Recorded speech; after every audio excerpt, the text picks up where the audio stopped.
అదేవిధంగా నాగేశ్వరరావు గారిని కూడా పూర్తి అవుతుందో కోరుతున్నాను.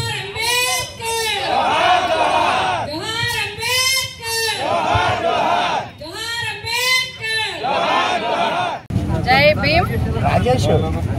బాబాసాహెబ్ అంబేద్కర్ గారికి జయంతి సందర్భంగా హృదయపూర్వకంగా వైఎస్ఆర్సీపీ పార్టీ పిఠాపురం నియోజకవర్గం తరఫున ఘనమైన నివాళులు అర్పిస్తున్నాం. బడుగు బలహీన వర్గాలకి అభ్యున్నతి కోసం అహర్నిశలు కృషి చేసిన వ్యక్తి. అన్ని వర్గాల సంక్షేమం ఉండాలని, అంటరానితనం దగ్గర నుంచి అన్ని రకాలుగా ప్రజలందరూ కూడా విద్యలో కానీ అన్ని హక్కులు, భారత రాజ్యాంగాన్ని నిర్మాణంలో కూడా భారతదేశ స్థితిగతులు, మూఢనమ్మకాలు, మూఢ విశ్వాసాలు ఇవన్నిటినీ కూడా దృష్టిలో పెట్టుకొని అత్యంత పెద్దదైన భారత రాజ్యాంగ నిర్మాణానికి కృషి చేసిన వ్యక్తి బాబాసాహెబ్ అంబేద్కర్ గారు. ముఖ్యంగా మనమందరం కూడా ఆయనకి ఈ భూమి ఉన్నంత కాలం కూడా ఆయన రుణం తీర్చుకోలేదు. ఎందుకంటే ఆయన జీవితాన్ని త్యాగం చేస్తూ ఎంతో మందికి జీవితాలను ఇచ్చిన వ్యక్తి అంబేద్కర్ గారు.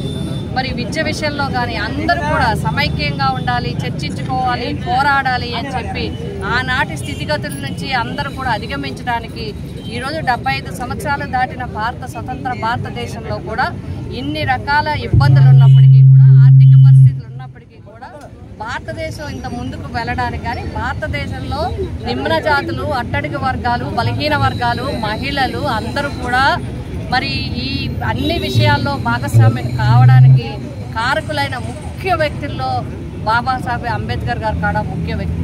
కాబట్టి మహిళలు కానీ అన్ని వర్గాలు కానీ మేమందరం కూడా ఆయనకి ఘనంగా నివాళులు అర్పిస్తున్నాం. ఈరోజు పిఠాపురం నియోజకవర్గంలో అన్ని చోట్ల కూడా అందరూ కూడా కార్యకర్తలు, నాయకులు, పార్టీ వర్గాలు అందరూ కూడా వారి వారి ప్రాంతాలలో అందరూ కూడా వైఎస్ఆర్సీపీ పార్టీ తరఫున అంబేద్కర్ గారికి ఘనంగా నివాళులు అర్పిస్తున్నాం.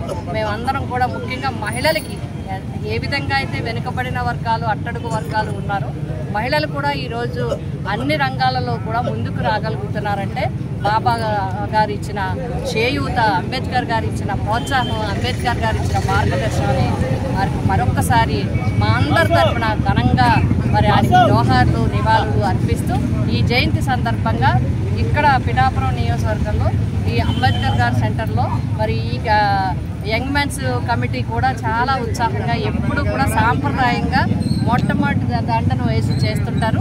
మేమందరం కూడా గత సంవత్సరం కూడా అనుకోవడం జరిగింది, ఇది దండ వేయడానికి కొంచెం ఇబ్బందిగా ఉంది చేస్తే అని. మరి కమిటీ అంతా కూడా నేను అభినందిస్తున్నాను హృదయపూర్వకంగా. వాళ్ళు చక్కగా దండలు వేసి నివాళులు అర్పించడానికి అనుకూలంగా ఉండే విధంగా ఇక్కడ ఈ స్టేర్ కేసు అన్నీ కూడా నిర్మించారు. వారందరికీ హృదయపూర్వకంగా అభినందనలు కూడా తెలియజేస్తూ మరొక్కసారి అంబేద్కర్ గారికి జోహార్లు అర్పిస్తూ జోహార్ అంబేద్కర్.